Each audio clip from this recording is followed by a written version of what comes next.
Good morning, Devils fans, and more importantly, happy Thanksgiving on our nice little colonial holiday today.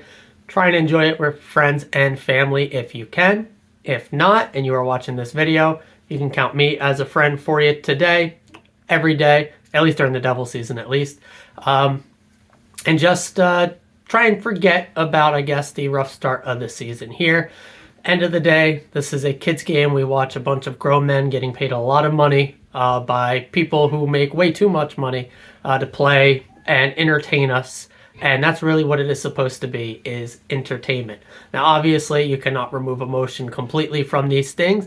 You need the lows to enjoy the highs, but you cannot let those lows be too low. I did wear our Devil's Pride hand logo here for the hand turkeys that we used to do as kids, and I just wanted to obviously touch a little bit on the rough start, least rough stretch we've been having here. I'll touch on the Detroit game itself here in a moment, but really it was take today, step away from the game, just enjoy it as best you can. I know everyone's situation can be very different. Some of these holidays are a nice reset, some of them are making it a little bit rougher for others. So, be out there, reach out to friends and family, the ones that are worth doing so for. And again, if you don't have anyone to speak to, you can always leave a comment here. I will comment back to you. So now we could touch a little bit there on the Detroit game. Biggest thing for me, man, that stunk getting shut out. That streak was great. You could always fall back on, hey, at least we scored, at least we haven't been shut out.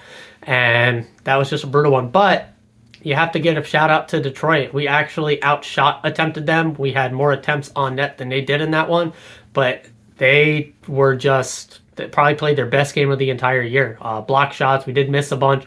A lot of those can be because you were trying to shoot around a guy attempting a block, and so our actual shots on net were our worst in a very, very, very long time.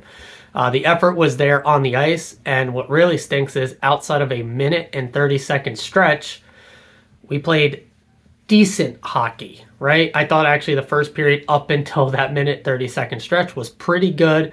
We had some great scoring chances. They also had some pretty good scoring chances, and then it just all crumbled real quick. And then once you're down 3 goals like that, and they get basically the dagger of the power play goal there in the second, it was full shutdown from them. Lyon played fantastically. I don't even think he was, ringing any bells with 10-star saves or anything like that really kept him in it. It was really a full team effort there from Detroit. Yes, you would have liked to see some production come out. I kind of talked about this in the preview a little bit. I liked and disliked Lindy loading up the top line in the second and third with Bratt, Toffoli, Jack. So I liked it because I think that line would be really good when we are fully healthy. The problem is Detroit does have a line that can shut down, and they do have Mo Seider, who is also very good at doing that. And when that was basically all of our firepower on a single line, which did generate chances. When that line was out there, they were in the O-zone. They had chances to put the puck in the net. It just didn't actually happen. And then when the rest of your lineup is being rolled out, there really was no scoring threat that they had to really worry about too much, at least something crazy happening. And so the game kind of just played out as it did. Detroit played a very, very strong shutdown, connected defense, basically from the entire second period onwards. Their only goal coming on the power play because they didn't need to score anymore. It was that minute 30-second stretch that really sunk that game. And I don't think it was very indicative of the whole season. It's just one of those coming off of the Rangers loss and now this. And given how every other team in the East, especially the Metro, is playing and how the rest of the season has so far started, it just stings more. If you isolate the game itself, it's one of those just hats off to the other team. They played fantastically. Like, really, truly, they played very well. So comes back to you load up that top line and then you can throw Nico Timo over the boards right after that. Becomes a matchup nightmare. Instead, you're throwing out Hala Palat, Mercer Holtz is your next big firepowers, and it's just not quite the same. So it is what it is. We'll take that one on the chin. We're not going to focus on it too much as we go right into a back-to-back. Now, these are huge games, especially the Columbus one. This is a one here. You don't want to. I'm not a must-win game kind of guy. It's just there's until you get to the end of the season and it's win or lose decides if you're in or out. I'll start calling those must-wins, but not even 20 games into the season, there is no must-win game for me quite yet. but we are getting closer to that territory in certain matchups. Columbus being bottom of the league type team, especially with Severson out, it's a game you really, really should win.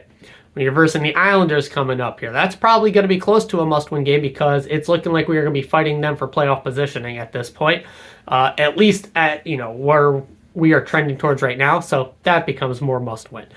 Out of division, out of conference games, a little bit less so, but you got to stack those points up in places, especially against weaker competition. San Jose Sharks are coming up. Flyers game is going to be coming up. That's going to be a huge one.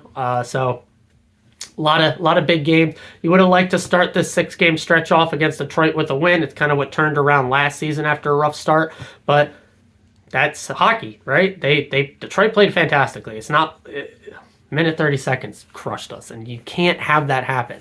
I'm not giving an excuse like, oh, just throw out that minute 30 seconds. We played very well, because we didn't even play very well outside of that. We played fine, and then that minute 30 seconds again crushes us. So don't worry about it too much. Thankfully, we have this back-to-back to reset our palate, hopefully, and we'll get right into it. Not going to be a long video. Again, take a step away from the game a bit today. It's going to be right back into it tomorrow, so it's not like there's a real true break here. Enjoy it as best as you can. Again, family, friends, and if you're in one of those life situations that you feel like you don't have anyone there to reach out to, shoot us a message on Twitter, leave a comment here on YouTube. I know this video likely not going to get a ton of views given the holiday and the state of the season, but if you are one of those few faithful followers, we're here. I'm always down to chat Devils hockey or really anything. So know you're not alone out there, and be thankful, hopefully, for the little bit or a lot of it that you do have in life. So it's going to do it for today's episode. There's an early practice today coming up soon. Wanted to just get this video out. Was not going to wait on that one, as I'll be heading over to family soon for some good Thanksgiving feast. And we'll talk about it in the preview for Columbus. Probably going to see some line changes. Hopefully we get confirmation of a Nico start and an update on where Timo is at timeline-wise. And once those two are back, all excuses are out the window. So it's going to do it, guys. See you tomorrow morning as always. And forever, happy Thanksgiving. Holiday. And let's go.